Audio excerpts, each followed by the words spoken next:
Greetings and welcome to the Cerebral Women Art Talks podcast. I'm Phyllis Hollis, your host. As an extension of my Instagram page, Cerebral Women, this podcast offers insights into the visual art world. I interview artists, mainly artists of color and female artists who will freely articulate what inspires their creativity.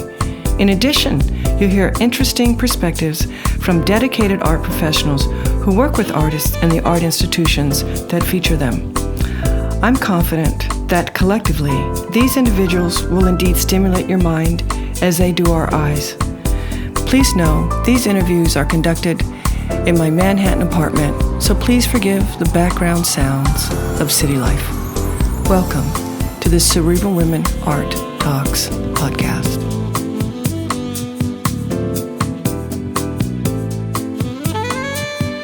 This episode features Ebony L Haynes, a writer and curator from Toronto, Canada. She is presently based in New York, where she is senior director at David Zwirner and leads the gallery's 52 Walker Space in Tribeca. She sits on the boards of Artist Space in New York and the New Arts Dealers Alliance. Ebony also runs Black Art Sessions, an online school that offers free professional practice classes to Black students worldwide. Enjoy this episode featuring Ebony L Haynes.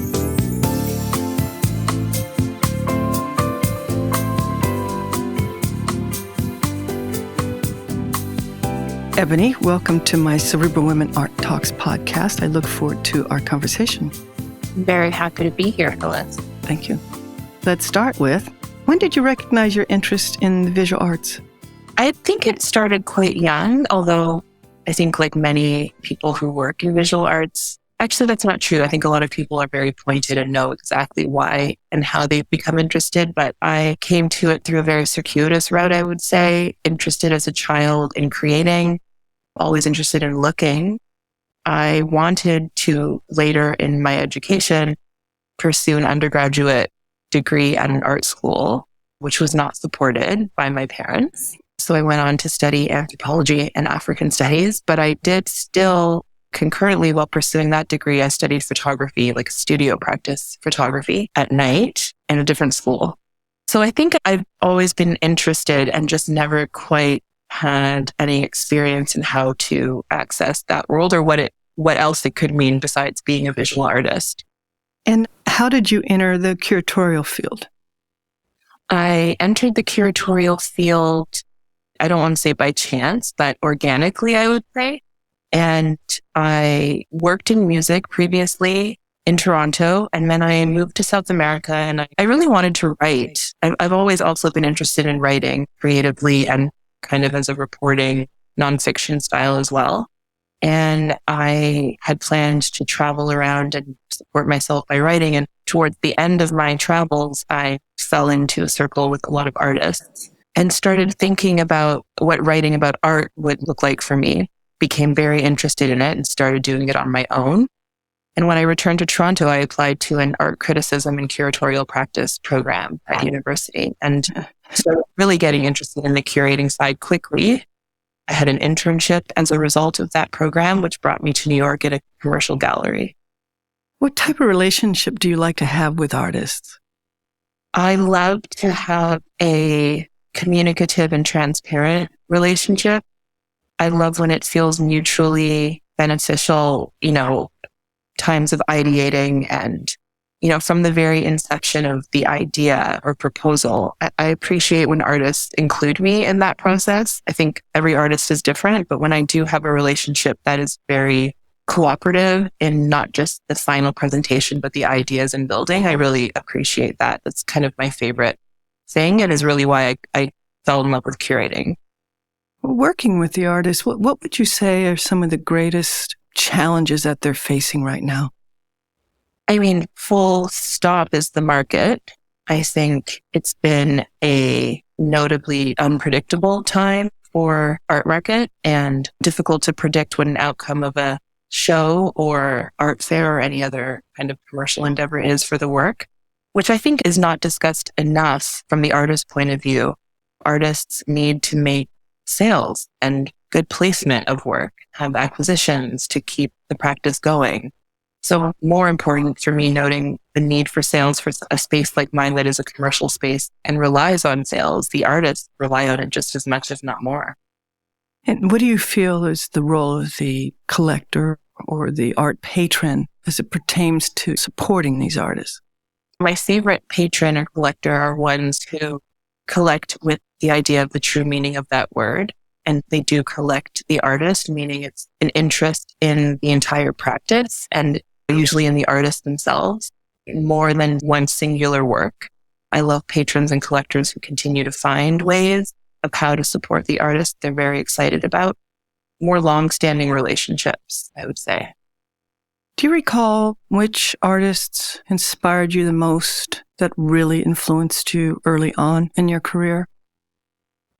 I recall very vividly the first show and installation that left an impression on me.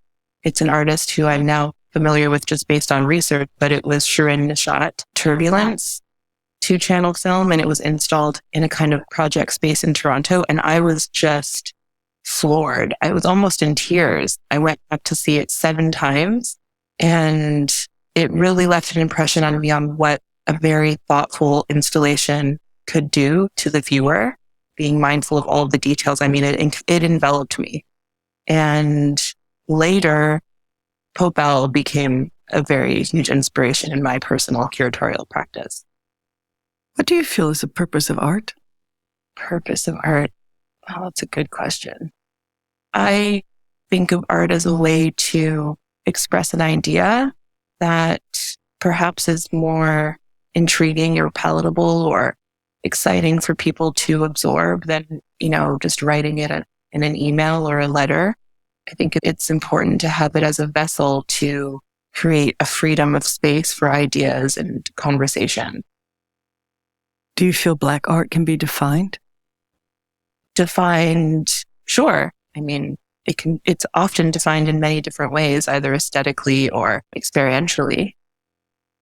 How do you feel the Black Lives Matter movement will continue to impact the mission of art institutions?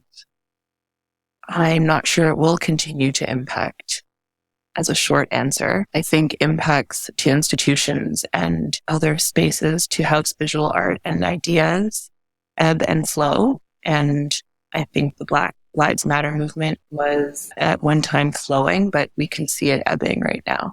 Yes. Within these organizations, how important is the role of the trustee? Important, I would say. The trustees and boards, I think of them as the table of perhaps not direct decision makers, or apparently so, but I think it's important for trustees to acknowledge and us to acknowledge the impact that they do have and can have, and just hope that they are aiming to be impactful in a positive way. Difficult times we're in. What are you excited about right now? Oh, my current show, my next show, the show after that. I feel super fortunate to say I love my job. I don't think everyone has the privilege of saying or truly feeling that. And I try to remind myself of that regularly. Even in difficult moments, inside and outside of my own job, I love what I do. So I'm excited about a lot. I'm excited about potentially seeing new models similar to my own. I hope things continue to shift and evolve. I was in Paris recently, and I had an opportunity to stop by the gallery to see Raymond Saunders' show. I was so excited to see your name, but you must have really enjoyed working on that. Share that experience with us. Sure. So yes, I really enjoyed it first. It was my second Saunders show. I was very fortunate enough to do the first show here last year in New York, which was across 2 spaces at David Zwirner and Andrew Krebs. And that was my first real deep dive into the archive and holdings of work, institutional acquisitions and collection, public and private, and to really kind of sink my teeth into all things Raymond Saunders. And I think while doing that research over the course of a year, I probably have about 4 or 5 shows ideating. And so the Paris show came out of that initial research when I discovered how much time we spent in Paris and had a studio there and showed there quite regularly and very infamously co-organized this fantastic conference that happened at the Palais de Luxembourg, or at the time the Senate, in 1994, which just seems incredible, the amount of bodies and thinkers, writers, artists that descended upon Paris to be a part of this conference. And so I was really excited first to bring Raymond back to Paris. A lot of the work was made while he was working in Paris or came from his Paris holdings, or around ideas that I think generated during his time there. It was quite rewarding to work on, and I was really happy with how it turned out. Yeah, it's a beautiful show. Thank you. What's your opinion on the future of ceramics within fine art? It's a hard question for me. I don't know that I have any firm intel. I think I would be able to predict the future of ceramics like any other medium, which is I couldn't predict it. Mm-hmm. Yeah, that's honest. I appreciate that. Yeah, no problem. Yeah. What do you feel is the role of the artist? Storyteller, thinker, the voice for some who aren't able to speak. And I don't think so many artists view it that way, but I do think that they have so much power to present ideas that so many others might adhere to and agree with. What trends in the art world are you excited about, and are there any that you find disturbing? To answer quite honestly, I don't think I'm someone who acknowledges trends for better or worse. I think I would probably be better at my job if I did. I'd say, like many, I was taken aback by the trend in Black figuration that first, for in my career became quite palpable around 2000, maybe 15, 16, with what I call the second Black Lives Matter wave. But I can't say I recognize trends in the way that some others do in terms of market or taste. Again, for better or worse, I have a bit of tunnel vision, as I've recently discovered. That's a good thing, actually. Yeah, I think it's good. Sometimes I'm sure people I work with appreciate my acknowledgement of trends. What do you enjoy most in your curatorial role? I think what I enjoy most is the creative aspect for me. I've never longed to be a visual artist in the traditional sense. Perhaps maybe I don't feel like I have the chops to do that, but I do feel like I have some creative bones, and I really enjoy exhibition design. And as I said earlier, working with the artists very closely to kind of co-author a story that we're excited about sharing with the world. And that for me is more than exciting. It's fulfilling. It's challenging. I feel like I'm truly already in practice as curatorial practice, which the practice part is pushing myself. And I feel excited by the push. I feel excited by the challenges that I come up against. Wonderful. I've enjoyed our conversation, and this is the last question. Yep. How do you want to impact the art world? I don't know if I want to, per se, with that kind of intention, but if I am to impact the art world, I can only hope that I could be an example that inspires anyone to recognize that there are alternate ways of doing things. Thank you so much for the work you do, which is unique, and I appreciate your time. Thank you so much for the invitation, Phyllis. I appreciate it.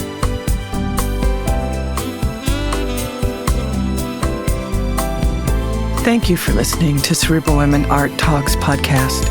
For additional content, please visit cerebralwomen.com and be sure to follow Cerebral Women on Instagram.